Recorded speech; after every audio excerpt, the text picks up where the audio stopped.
भगवत पुराण कथा चतुर्थ स्कंद 19वां अध्याय। नमस्कार दोस्तों, यदि आप हमारे चैनल पर न्यू हैं तो चैनल को जरूर सब्सक्राइब कर लीजिएगा।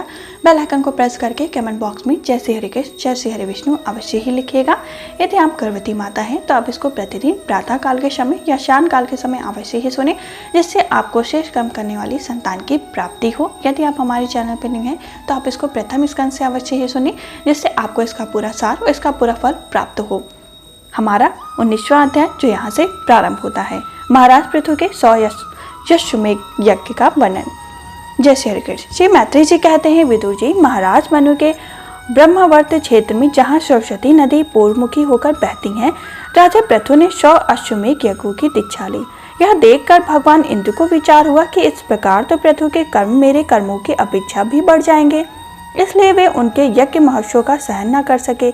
महाराज पृथु के यज्ञ में सबके अंतर आत्मा सर्वलोक पूज्य जगदीश्वर भगवान हरि ने यज्ञेश्वर रूप से साक्षात दर्शन दिया था। उनके साथ ब्रह्मा, रुद्र तथा अपने अपने अनुचरों के सहित लोकपाल गण भी पधारे थे। उस समय गंधर्व मुनि और अप्सराएं प्रभु की कीर्ति गा रही थीं। सिद्ध विद्याधर दैत्य दानो यक्ष सुनंदन नाद भगवान के प्रमुख पार्षद और जो सर्वथा भगवान की सेवा के लिए उत्सुक रहते हैं, वे कपिल, नारद, दत्तात्रेय एवं सनक आदि योगेश्वर भी उनके साथ आए थे। भारत उस यज्ञ में यज्ञ सामग्रियों को देने वाले भूमि ने कामधेनु होकर यज्ञमान की सारी कामनाओं को पूर्ण किया। नदियां, दाग और ईख आदि सब प्रकार के रसों को बहा रही थीं तथा जिनसे मधु चूसता रहता है, ऐसे बड़े बड़े वत्स, दूध, दही, अन्न और कृष्ण आदि तरह तरह की सामग्री का समर्पण करते थे। समुद्र बहुत से रंग राशियां, पर्वत, भ्रण, भोज्य, चौव और लेह, 4 प्रकार के अन्य तथा लोकपालों के सहित संपूर्ण लोग तरह तरह के उपहार उन्हें समर्पण करते थे।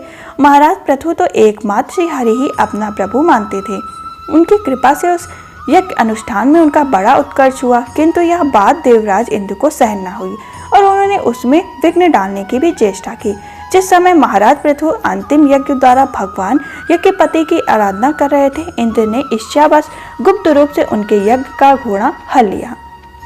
इंद्र ने अपनी रक्षा के लिए कवच रूप से पांडव वेश धारण कर लिया था, जो धर्म में धर्म का भ्रम उत्पन्न करने वाला है, जिसका आश्रय लेकर पापी पुरुष भी धर्मात्मा सा जान पड़ता है।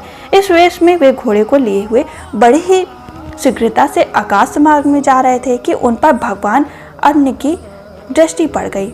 उनके कहने से महाराज पृथु का महारथी पुत्र इंद्र को मारने के लिए उनके पीछे दौड़ा और बड़े क्रोध से बोला, अरे खड़ा रहे, खड़ा रहे। इंद्र सिर पर जटाजूट और शरीर में भस्म धारण किए हुए थे। उनका ऐसा वेश देखकर पृथु कुमार ने उन्हें मूर्तिवान धर्म समझा, इसलिए उन पर वार नहीं छोड़ा। जब वह इंद्र वार के बिना ही लौट आया, तब महर्षि अन्य ने पुनः उनसे इंद्र को मारने के लिए आज्ञा दी। वश्य, इस देव धाम इंद्र ने तुम्हारे यज्ञ में विघ्न डाला है, तुम इसे मार डालो। अन्य मुनि के इस प्रकार उत्साहित करने पर पृथु कुमार क्रोध में भर गए। इंद्र बड़े ही तेज से आकाश में जा रहे थे। उनके पीछे वह इस प्रकार दौड़ा जैसे रावण के पीछे जटायु। स्वर्गपति इंद्र उसे पीछे आते देख उस वेश और घोड़े को छोड़कर वहीं अंतर्धान हो गए और वह वीर अपना यज्ञ पशु लेकर पिता की यज्ञशालाओं में लौट आया। शक्तिशाली विदुर जी, उसके इस अद्भुत पराक्रम को देखकर महर्षियों ने उसका नाम विजेताश्व रखा। यज्ञ पशु को चाशाल और यूप में बांध दिया गया। शक्तिशाली इंद्र ने घोर अंधकार फैला दिया और उसमें छिपकर वे फिर उस घोड़े को उसकी सेना की जंजीर समेत ले गए। अन्य मुनि ने फिर उन्हें आकाश में तेजी से जाते दिखा दिया, किंतु उनके पास कपाल और खटवाड़ देखकर पृथुपुत्र ने उनके मार्ग में कोई बाधा न डाली। तब अन्य ने राजकुमार को फिर उकसाया और उनसे गुस्से में भरकर इंद्र को लक्ष्य बनाकर अपना बाण चढ़ाया।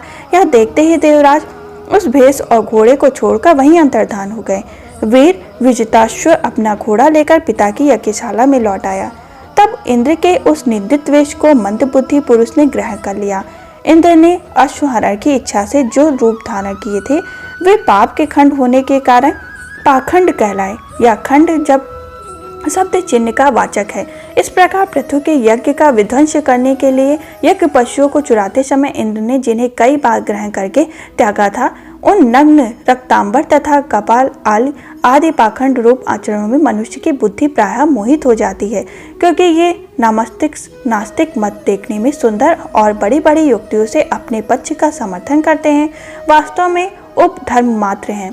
लोग भ्रमवश धर्म मानकर इनमें आसक्त हो जाते हैं। इंद्र के इस कुचाल का पता लगने पर पराक्रमी महाराज पृथु को बड़ा क्रोध हुआ। उन्होंने अपना धनुष उठाकर उस पर बाढ़ चढ़ा दिया।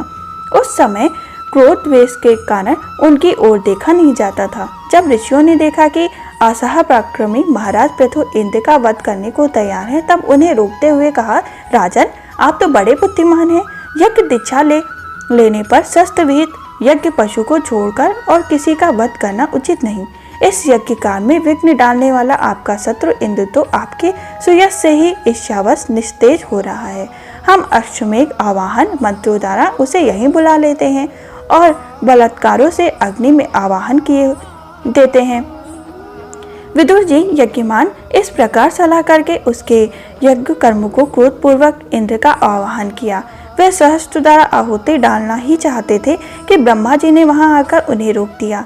ये बोले, यज्ञ को तुम्हें इंद्र का वध नहीं करना चाहिए। यह यज्ञ संग इंद्र तो भगवान की ही मूर्ति है। तुम यज्ञ द्वारा जिन देवताओं की आराधना कर रहे हो वे इंद्र के ही अंग हैं और उसे तुम यज्ञ द्वारा मारना चाहते हो। पृथु के इस यज्ञ अनुष्ठान में विघ्न डालने के लिए इंद्र ने जो पाखंड फैलाया है वह धर्म का उच्छेदन करने वाला है।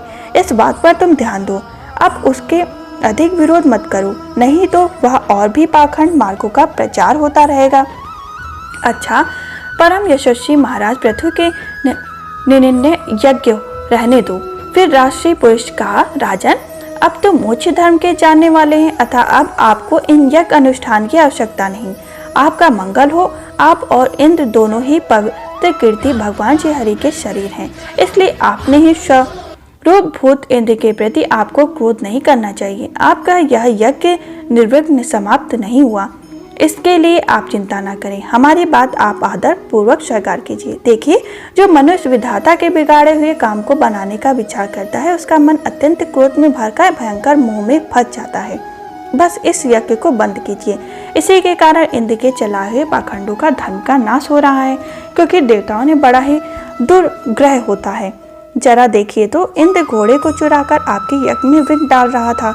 उसी के रचे हुए इन मनोहर पाखंडों की ओर सारी जनता खींचती चली जा रही है। आप साक्षात विष्णु के अंश हैं। वेन के दुराचार धर्म लुप्त हो रहा है। उस समयोचित धर्म की रक्षा के लिए आपने उसके शरीर से अवतार लिया है। अतः प्रजापालक पृथु जी, आपने उस अवतार का उद्देश्य विचार कर आप भृगु आदि विचार रचयिता मुनीश्वरों का संकल्प पूर्ण कीजिए। यह प्रचंड पाखंड पथ रूप इंद्र की माया अधर्म की जननी है, आप इसे नष्ट कर डालिए। श्री मैत्री जी कहते हैं, लोक गुरु भगवान ब्रह्मा जी के इस प्रकार समझाने पर प्रबल पराक्रमी महाराज पृथु ने यज्ञ का आग्रह छोड़ दिया और इंद्र के साथ प्रीति पूर्वक संधि भी कर ली। इसके पश्चात जब वे यज्ञ स्नान करके निवृत्त हुए तब उनके यज्ञों से तृप्त हुए देवताएं उन्हें अभीष्ट वर दिए। आदिराज पृथु ने अत्यंत श्रद्धा पूर्वक ब्राह्मणों को दक्षिणाएं दी तथा ब्राह्मणों ने उनके सत्कार से संतुष्ट होकर उन्हें अमोघ आशीर्वाद दिए। वे कहने लगे, महाबाहो, आपके बुलाने से जो पितर देवता ऋषि और मनुष्य आदि आए थे उन सभी का आपने दान मान से खूब सत्कार किया।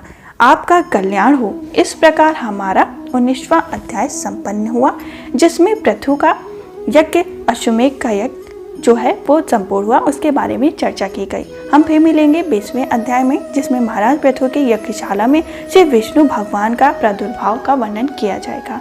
यदि आप हमारे चैनल पर नए हैं तो चैनल को जरूर सब्सक्राइब कर लीजिएगा। बेल आइकन को प्रेस करके कमेंट बॉक्स में जय श्री हरिकृष्ण जय श्री हरि विष्णु अवश्य ही लिखिएगा। हम फिर मिलेंगे 20वें अध्याय के संग। तब तक के लिए जय श्री हरिकृष्ण जय श्री हरि विष्णु।